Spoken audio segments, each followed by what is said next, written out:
એક વ્યક્તિને ખાઈ જતો. ભીમ રાત્રે એક દિવસ ફરવા નીકળ્યો અને એણે એક સ્ત્રીનું રુદન સાંભળ્યું. સ્ત્રી પાસે જઈને એણે પૂછ્યું કે કેમ રડો છો? ત્યારે એણે જણાવ્યું કે બાજુમાં જ બકાસુર નામનો એક રાક્ષસ વસે છે અને એ પ્રતિદિન એક મનુષ્યનો ભોગ લે છે. આજે મારે એક જ દીકરો છે અને એનો વારો છે. ભીમ એ રુદન કરતા માતાના એ બ્રાહ્મણ માતાના પુત્રને બદલે પોતે જાય છે અને બ્રાહ્મણ કુટુંબનો બચાવ કરી લે છે. એટલે મહાકવિ ભાસે આ બકાસુર પ્રસંગનો પણ અહીંયા સરસ વિનિયોગ કર્યો છે અને છેવટે અહીંયા જેમ ભીમ બ્રાહ્મણ માતાને બચાવે છે તેમ આપણા મધ્યમ વ્યાયોગમાં ભીમ કેશવદાસ અને તેના 3 પુત્રો પત્ની સહિત સપરિવાર એમનું રક્ષણ કરે છે. એ મુદ્દો એમણે ઉચકી લીધો છે. ત્રીજો અગત્યનો આધાર જો કહેવો હોય તો એ બહુ જ અગત્યની વાત મારે કહેવી જોઈએ કે ઐતરેય બ્રાહ્મણની કથા એ પણ અહીંયા મહાકવિ ભાસે સ્વીકારી છે. ઈક્ષ્વાકુ વંશનો રાજા હરિશ્ચંદ્ર, જેને ઐક્ષ્વાકુ કહેવાય છે, આ ઐક્ષ્વાકુ હરિશ્ચંદ્ર પહેલાં અપુત્ર હતો. વરુણ પાસે ગયો. વરુણ પાસે એણે પુત્રની માગણી કરી. વરુણે કહ્યું કે હું પુત્ર આપીશ પણ તારે બદલામાં બલિયજ્ઞ કરવો પડશે. અને એ બલિયજ્ઞ એટલે પુત્ર બલિયજ્ઞ. પહેલાં તો એણે હરિશ્ચંદ્રએ હા પાડી દીધી. બદલામાં વરુણે એને રોહિત નામનો પુત્ર પણ આપી દીધો. વરુણ પ્રતિવર્ષ હવે હરિશ્ચંદ્ર પાસે આવવા લાગ્યો અને કહેવા લાગ્યો કે ચલ ભાઈ, મેં આપેલો પુત્ર મને પાછો આપ. હવે રોજે રોજ આ વાત હરિશ્ચંદ્ર ટાળી દેતો. એટલું જ નહીં પણ રોહિતને જંગલમાં દરરોજ મોકલી દેતો. આ કથા પણ સંસ્કૃત સાહિત્ય માટે એવું જાણીતી છે. ચરણ વૈ મધુવિંદતી ચરણ સ્વાદ ઉદુંબરમ. એ ન્યાયે રોહિત હંમેશા રોજે રોજ ફર્યા કરતો. એક દિવસ સુયવસના પુત્ર અજીગર્તનો મેળાપ એની સાથે થયો. એની પાસે એણે 100 ગાયોના બદલામાં તેના એક પુત્રને મેળવ્યો. હવે આપણે એ અહીં જોવું જોઈએ કે આ સુયવસના પુત્ર અજીગર્ત પાસે કુલ 3 પુત્રો હતા. જે મધ્યમ વ્યાયોગમાં કેશવદાસના 3 પુત્રો છે તેમ અહીં આ શુનઃશેપ કથામાં પણ શુનઃશેપને એના પિતા અજીગર્તને કુલ 3 પુત્રો હતા. શુનઃ પુચ્છ, શુનઃ શેપ, શુનઃ લાંગુલ. એમાંથી શુનઃશેપને માતાએ પિતાએ પોતે ન સ્વીકારતા, એટલે કે પિતાએ મોટા પુત્રને સ્વીકાર્યો, માતાએ નાના પુત્રને રાખ્યો અને મધ્યમ શુનઃશેપ રોહિત સાથે જઈ પડ્યો. આ સીધી કથા મહાકવિ ભાસે આપણી સમક્ષ મધ્યમ વ્યાયોગમાં રજૂ કરી છે. તો પણ એ વાત મારે એ કહેવી જોઈએ કે શુનઃશેપ કથામાં તો છેવટે રોહિત 100 ગાયો આપીને શુનઃશેપને વધસ્તંભ સાથે બાંધવાનું અને એને મારવાનું કુકર્મ પણ કરવા સુધીની છેલ્લી સુધીની નોબત લઈ જાય છે.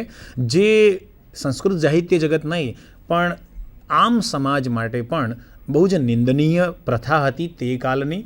અને ત્યાર પછી આવા બલિયજ્ઞોનો લગભગ ધીમે ધીમે સમાજમાંથી એની વિદાય થઈ અને સમાજમાંથી આવા બલિયજ્ઞો, પશુ બલિયજ્ઞોનો ખૂબ વિરોધ થયો અને એ બંધ થયા. એટલે કે આપણા કવિ ભાસે શુનઃશેપની કથાને પણ બહુ જ સારી રીતે ઉચકી લીધી છે. એમાંથી જે લેવાનું છે તે ઘટક તત્વ એમણે લઈને આપણી સામે મધ્યમ વ્યાયોગમાં એને એવી રીતે રજૂ કર્યું છે કે અહીંયા કોઈનો વધ ન થાય, અહીંયા કોઈને ક્યારેય માતા પિતા તરફથી દૂર ન જવું પડે અને છેલ્લે પુત્રોનું પરિવાર સાથે મિલન થાય એ રીતે અહીંયા એમણે આ કથાને નિયોજી છે. કુલ 3 જગ્યાએથી આ કથા આપણી સામે રજૂ થઈ. એક મહાભારતના બકાસુર પ્રસંગ, મહાભારતનો હિડિંબવધ પ્રસંગ અને શુનઃશેપ આખ્યાન. તો સોનિયાબેન, કુલ 3 બાબતો અહીંયા આપણે જોઈ કે આધારમાં એમણે કુલ 3 બાબતો લીધી છે. સર, મધ્યમ વ્યાયોગના કથા વસ્તુ ઉપર પ્રકાશ પાડશો? હા, બહુ જ અગત્યનો અને આજનો ટૉપિક હું માનું છું ઘણો મોડો પણ હવે શરૂ થયો, પણ બહુ જ સુવિદિત અને લોકભોગ્ય હોવાને કારણે મારે એના પૂર્વ પીઠિકા કે પૂર્વ તરફ એને જરા સૌની સામે ઇંગિત કરવો પડ્યો. પણ કથા વસ્તુ બહુ ઝડપથી હું ચાલીશ અને આપણી સામે રજૂ કરીશ. તો પ્રારંભે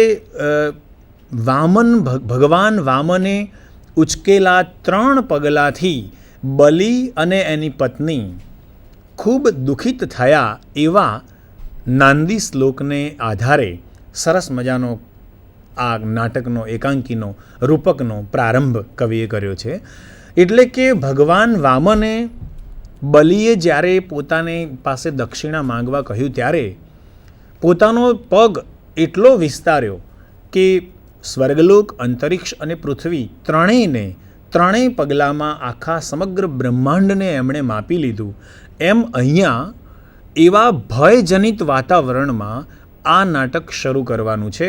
નાટક ન કહેતા ક્ષમ્ય, મને જરા રૂપક કહેવાનું મતલબ અથવા એકાંકી કે વ્યાયોગ કહેવાનું વધારે પસંદ લાગે છે કે આ વ્યાયોગ એમણે એવા ભયાન્વિત વાતાવરણથી શરૂ કર્યું છે કે જેમ બલિને જેમ ત્રાસ થયો, બલિને જેમ વામનનો પાદ ત્રસ્ત લાગે એવો લાગ્યો, તેમ 3 પગલાં માપી લેવાવાળા બલિએ વામને બલિને જેમ દુઃખી કરી દીધો તેમ ભીમપુત્ર ઘટોત્કચના આક્રમણ સાથે જ કેશવદાસનું આખું કુટુંબ ત્રસ્ત થાય છે. પ્રારંભ એવી રીતે થાય છે કે કેશવદાસ નામનો એક બ્રાહ્મણ માઠર ગોત્રનો પોતાના 3 પુત્રો અને પત્ની સાથે પોતાના એક સ્વજનને ત્યાં ઉપનયન સંસ્કારમાં જઈ રહ્યો છે. માર્ગમાં એને ઘટોત્કચ મળી જાય છે. આ ઘટોત્કચ કેમ મળી ગયો? તો ઘટોત્કચે આવતાની સાથે જ આપણને જણાવી દીધું છે કે માતાની આજ્ઞાથી હું આજે કોઈક પુરુષની શોધમાં આવ્યો છું. માતાએ ઉપવાસ કર્યા હતા અને એ ઉપવાસને અંતે આજે હવે પારણાનો દિવસ છે. તો પારણા માટે કોઈ પુરુષને તું શોધી લાવ, એના માટે આજે ઘટોત્કચ નીકળ્યો છે. અને આ ઘટોત્કચ આ બ્રાહ્મણ કુટુંબની સાથે મળી જાય છે. એને જોતાં જ બ્રાહ્મણ કુટુંબ ત્રાસી ગયું છે. આખા બ્રાહ્મણ કુટુંબમાં ભય પેદા થયો છે. એટલો બધો ભય પેદા થયો છે સોનિયાબેન કે બ્રાહ્મણ એને એવું સમજે છે કે અરે, મને તો આ કોઈ યુગનો અંત કરનારો શંકર હોય એવું લાગે છે. અરે એનો મોટો જ્યેષ્ઠ પુત્ર કહે છે કે નહીં પિતાજી, આ તો નવા પાણી ભરેલા મેઘ એટલે કે વાદળ જેવો બિહામણો લાગે છે. દ્વિતીય અને મધ્યમ પુત્ર કહે છે નહીં પિતાજી, આ તો શંકરના રોષ જેવો છે. અને તૃતીય પુત્ર કહે છે કે મને તો આ સાક્ષાત મૃત્યુ લાગે છે. બિચારી બ્રાહ્મણી કશું પણ ન બોલી શકી. એટલો બિહામણો, એટલો આ જેને કહેવાય કે ડરામણો અને ભય ઉપજાવે તેવો ઘટોત્કચ હતો કે બ્રાહ્મણ પત્ની એક શબ્દ પણ ન બોલતા માત્ર એટલું જ બોલી કે છે, અરે સ્વામી, આ કોણ આપણને સંતાપ આપી રહ્યો છે? અને હવે આપણે આમાંથી આનો બચવાનો કોઈ ઉપાય છે ખરો? કંઈ ઉપાય લાગતો નથી. મને તો એમ લાગે છે કે માત્ર હવે બૂમો પાડો, કદાચ કોઈ અહીં હશે તો આવી ચડશે. પરંતુ તરત જ મોટો પુત્ર કહે છે કે હે પિતાજી, આ જંગલ તો મનસ્વીઓનું છે અને મનસ્વીઓના જંગલમાં કોઈ વસ્તુ નથી, અહીં ક્યાંથી કોઈ આવશે?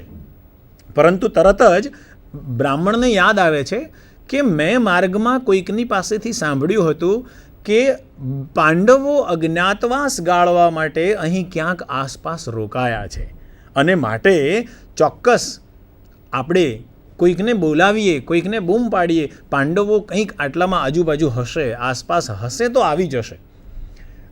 મોટો પુત્ર તરત જ આ વાતની પૂર્તિ કરે છે અને કહે છે કે મેં જાણ્યું છે કે પાંડવો અહીં હતા, પરંતુ ઋષિ ધૌમ્યના આશ્રમમાં એ કોઈક યજ્ઞ કાર્ય માટે ગયા છે. પણ હા, એકલા ભીમને એમણે આશ્રમની રક્ષા માટે અહીં રાખ્યો છે. તરત જ એક આશાનું કિરણ બ્રાહ્મણને દેખાય છે કે જો ભીમ અહીંયા છે તો આપણે બધા બચી ગયા, સમજી લો. અને તરત જ પરંતુ બીજો પ્રશ્ન આવીને ઊભો રહ્યો. ફરી પાછો જ્યેષ્ઠ પુત્ર કહે છે કે પણ અરે પિતાજી, આજે તો ભીમ વ્યાયામ કરવા માટે ક્યાંક દૂર સુદૂર ચાલ્યા ગયા છે, માટે આશ્રમમાં કોઈ હોય એવું લાગતું નથી. તરફથી ભયનું એટલું બધું વાતાવરણ ઊભું થઈ ગયું છે. આપણે હમણાં અંતર્ભાગે એના સરસ મજાના નાટ્યાંશને નિહાળીશું તો ખબર પડશે કે ભય કેવો હોય. સંસ્કૃત નાટકની રંગભૂમિ પર ભય બતાવવા માટેનું જે વાતાવરણ ઊભું થાય તે કેવું હોય, અને ભય એમાં પણ રાક્ષસનો ભય. બ્રાહ્મણ તરીકે જે ક્યારેય કોઈ દિવસ આવી મુશ્કેલી, આફત, આપદા, સંપદા નિહાળી ન હોય, એની સામે આવું આફત કે આવું સંકટ, તો છેવટે આખું કુટુંબ પરવશ થઈ ગયું. છેવટે બ્રાહ્મણને વિચાર આવ્યો અને એણે સોનિયાબેન સીધું એને જ પૂછી દીધું કે અરે એ ભાઈ, આમાંથી બચવાનો કોઈ ઉપાય છે? તું જ કહે ને. ઘટોત્કચને જ એ સીધો પ્રશ્ન પૂછી કાઢે છે. અને ઘટોત્કચ હવે એમ કહે છે કે હા, ઉપાય છે, કિંતુ સમયતઃ. સમયતઃ એટલે એક શરતે. તો બ્રાહ્મણ કહે છે કે કઈ શરત? તો કહે છે તમારામાંથી કોઈ એક વ્યક્તિ મને આપી દો. જેવું ઘટોત્કચ આ વાક્ય બોલ્યો એની સાથે જ આખું વાતાવરણ પલટાઈ ગયું. મિત્રો, જે બ્રાહ્મણ કુટુંબ હમણાં ભયાન્વિત હતું, હવે તે જ બ્રાહ્મણ કુટુંબ પારસ્પરિક સ્નેહ અને આત્મસમર્પણની એક લાગણીઓથી ઓળઘોળ થવા લાગ્યું. કોણ ઘટોત્કચની પાસે જાય, એની સાથે કોણ જશે, આ એક મોટી સમસ્યા ઊભી થઈ ગઈ. સૌ પ્રથમ બ્રાહ્મણ એવું વિચારે છે કે વેદ ભણેલો, ઘણા બધા સત્કર્મો કરી ચૂકેલો, સંસારને ભોગવી ચૂકેલો હું જ આ ઘટોત્કચની સાથે જઈશ. પરંતુ ઘટોત્કચ એને કહે છે કે અરે ઓ ભો બ્રાહ્મણ, કહે છે તું તો જરઠ છે. જરઠ એટલે વૃદ્ધ. તું ગરડો છે, જરાયુક્ત છે, જરા શિથિલ છે તું, માટે તું ચાલીશ નહીં. અને ત્યાર પછી પ્રતિવ્રતા ધર્મ નિભાવતી પત્નીએ કહ્યું નહીં, કહે છે નાથ સ્વામી, તમારે બદલે હું જઈશ. તરત જ ઘટોત્કચ બોલી ઉઠ્યો કે નહીં, અમે સ્ત્રીઓની હત્યા કરતા નથી. સ્ત્રીવધ અમારા માટે વર્જ્ય છે. સ્ત્રી અમે સ્વીકારતા નથી. માટે સ્ત્રી હોવાથી અવધ્ય છે તું, માટે તું પણ મારી સાથે આવી શકીશ નહીં. મતલબ તને હું લઈ જઈ શકીશ નહીં. તને પણ હું અહીંયા આ બાબતમાં રોકી લઉં છું. હવે જ્યેષ્ઠ પુત્રનો વારો છે. જ્યેષ્ઠ પુત્ર કહે છે કે હું મારા પ્રાણોથી મારા સમગ્ર કુળનું, કુટુંબનું રક્ષણ કરીશ. અને આ મુશ્કેલીની સ્થિતિમાં, આ મુશ્કેલીની ઘડીઓમાં મારા પ્રાણના ભોગે પણ હું આ આખા મારા પરિવારને રક્ષીશ. પરંતુ મધ્યમ વચ્ચે બોલી ઉઠે છે અને કહે છે કે ના, જ્યેષ્ઠ તો સૌથી શ્રેષ્ઠ હોય છે, અને માટે હે ભાઈ, મોટા ભાઈ, આપ રહેવા દો. હું મારું સ્વાપર્ણ કરીને આપણા આખા પરિવારને રક્ષીશ. મધ્યમની આ વાત, દલીલ જોઈને સૌથી કનિષ્ઠ નાનો પણ બોલી ઉઠ્યો. કે છે આપ સૌ વડીલોની રક્ષા કરવી એ તો સૌથી નાનાનો પરમ ધર્મ છે, અને માટે તમારા બધાને બદલે હું જઈશ. પરંતુ એટલામાં એક જુદા જ પ્રકારની પરિસ્થિતિનું નિર્માણ થયું. જ્યેષ્ઠ શ્રેષ્ઠ આસીત અને અસ્તિ બંને. જ્યેષ્ઠ શ્રેષ્ઠ હોય છે અને હતો, આજે નહીં તે કાળમાં પણ. અને જ્યેષ્ઠ શ્રેષ્ઠ હોવાને નાતે પિતાજીએ જ્યેષ્ઠ પુત્રને રાખી લીધો. પિતાજીએ જેવો જ્યેષ્ઠને રાખ્યો કે તરત જ ખબર પડી કે માતાએ કનિષ્ઠને રાખી લીધો. અને હવે બચ્યો કોણ? મધ્યમ.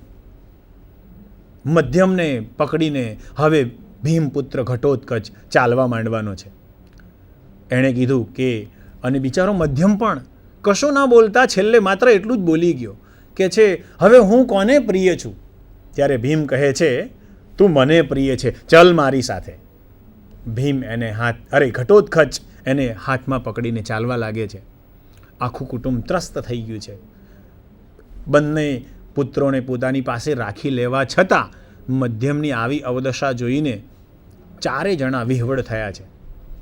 મધ્યમ પણ મૃત્યુ સમાન સાક્ષાત કાળ જેવા ઘટોત્કચથી તરસ પીપાસાથી વ્યાકુળ થઈ ગયો બેન. અને એને એમ થયું કે મારી એક વિનંતી છે કે મને નજીકમાં જ ક્યાંક જળાશય દેખાય છે તો જરા આ અંતિમ સમયની ઘડીઓમાં, હવે મારી સામે આ સાક્ષાત મૃત્યુ જેવો ઘટોત્કચ છે, ત્યારે હું થોડું પાણી પી લઉં, મારી આ તૃષાને થોડી તૃપ્ત કરી લઉં. ઘટોત્કચને એમ કે આ ક્યાં જવાનો છે, અને એણે એને મુક્ત કર્યો. પાણી પીવા ગયેલો આ મધ્યમ ઘણું મોડું કરે છે. કોઈ પણ મનુષ્ય પોતાની સામે મૃત્યુ આવી જાય તો એ શૂન્ય મનસ્ક કે અન્ય મનસ્ક બની જાય એ સ્વાભાવિક છે. એ ન્યાય મધ્યમને બહુ વાર લાગી, અને આ તરફ મોડું થતાં, માતાની આહાર વેલામાં વિલંબ થતાં ભીમનો પુત્ર ઘટોત્કચ હવે અકળાયો, અને ઘટોત્કચે બૂમો પાડવા લાગી. પરંતુ એ બૂમો પાડે કેવી રીતે? એ મધ્યમનું નામ તો જાણતો નથી, એટલે પહેલાં પિતાને પૂછે છે કે એ બ્રાહ્મણ, તારા પુત્રનું નામ શું છે? ત્યારે બ્રાહ્મણ વધારે અકળાઈ જાય છે કે અરે અતિ રાક્ષસી ખલું તે વચનમ, તારું આ વાક્ય તો બહુ રાક્ષસી લાગે છે.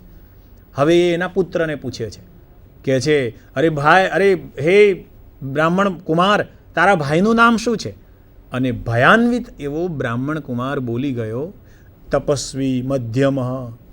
તપસ્વી એટલે બિચારો.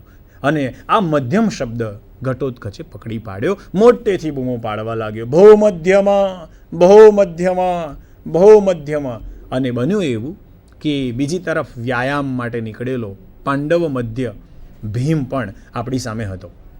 અને મધ્યમ એટલે ભાઈઓમાં મધ્યમ છે, પૃથ્વી પર મધ્યમ છે, પંચમહાભૂતોમાં મધ્યમ છે. ઘણી બધી એણે પોતાની ઓળખ આપી છે, હમણાં આપણે ક્લિપિંગમાં જોઈશું જ. અને એ તરત જ ઉપસ્થિત થઈ જાય છે. સમયની પાબંદીને કારણે હું થોડો શીઘ્રગામી બનીશ. અને તરત જ સોનિયાબેન એ આવીને ઊભો રહી ગયો, મધ્યમ ઘટોત્કચની સામે ઊભીને આવતાની સાથે બંનેનું એક સમાન કોમન વાક્ય છે, એ બહુ જોવા જેવું છે. ઘટોત્કચ પણ એને પેલો આવીને ઊભો રહે છે કે પ્રાપ્તોસ્મી, કરે હું આવી ગયો છું, કે છે. તો કે છે ભવાન અપી મધ્યમઃ, કે છે તમે પણ મધ્યમ છો? કે છે હા, હું મધ્યમ છું. અને જોતાની સાથે જ ઘટોત્કચ કહે છે દર્શનીયો અયમ પુરુષ, અરે આ તો દેખાવડો પુરુષ છે. સિંહાકૃતિ કનકતાલ સમાન બાહુ મધ્યે તનુ વિલિપ્ત વક્ષા.